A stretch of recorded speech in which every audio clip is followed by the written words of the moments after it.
All right, guys, so 7.2 is similar polygons. I will be able to use proportions to identify similar polygons and solve problems using properties of similar polygons. Similar polygons have the same shape, but not necessarily the same size. The ratio of the lengths of the corresponding sides of two similar polygons is called the scale factor. The scale factor depends on the order of comparison. Similarity ratio, the scale factor between two similar polygons, is sometimes called the similarity ratio. Key concept, your similar polygons. Two polygons are similar if and only if their corresponding angles are congruent and corresponding side lengths are proportional. So in the diagram below, ABCD is similar to WXYZ. The corresponding angles, angle A would be congruent to W, B is congruent to X, C is congruent to Y, and D is congruent to Z.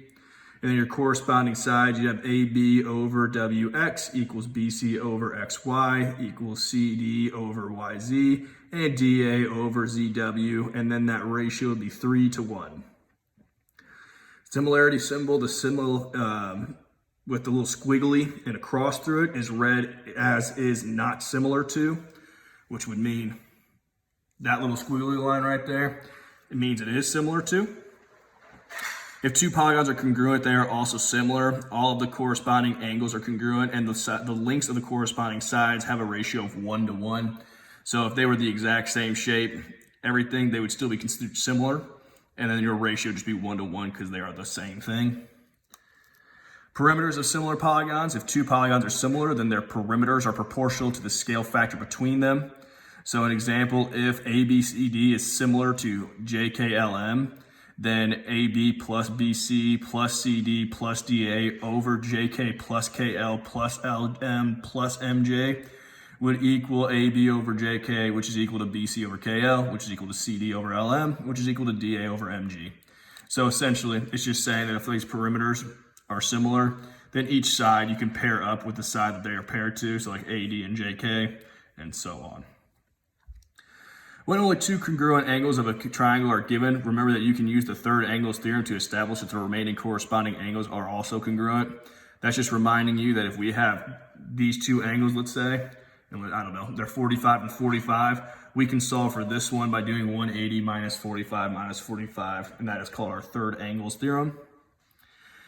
So checking our understanding, list all the pairs of congruent angles and write a proportion that relates the corresponding sides for each pair of similar polygons. So with this, we really don't actually even need this picture. It helps, but we don't need it.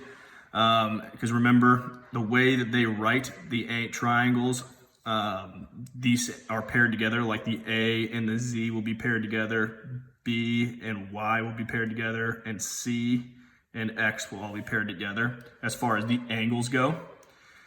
So if we're writing all the corresponding angles, we know that angle A will be similar to angle Z, or actually congruent, excuse me, they'll be congruent.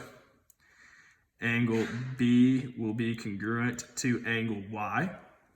And again, I'm just going in order, so like A and Z, B and Y, and then C and X will be congruent. Okay, and then we do the exact same thing for the sides. So for like the first side, AB are the first two letters.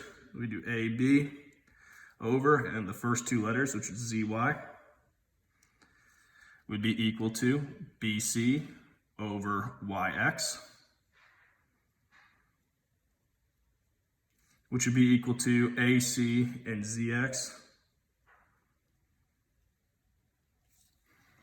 And that's all for that one.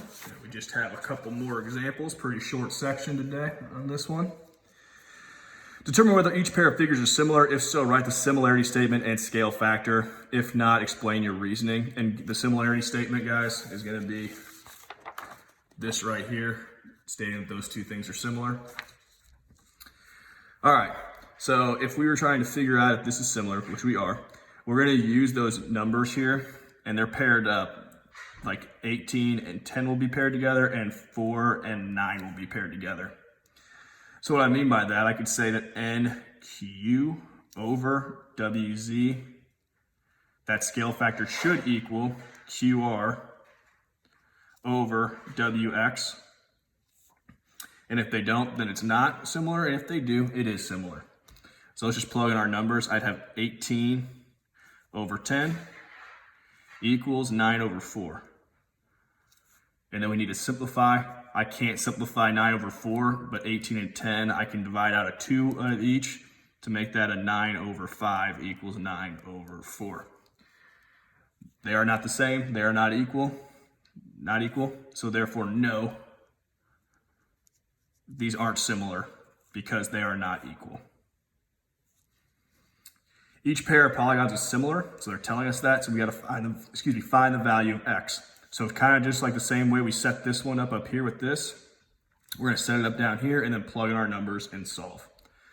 So I would have TV, this is TV, and it would be paired up with DF. Then I would have WV on top here and HF. And then we can just plug in our numbers. So TV is 8, DF is 4, WV is X, and HF is 3. And then I'm going to cross multiply, just like we did last section. So I'd have 24 equals 4x, divide by 4, so 6 equals x. And that's all for this section.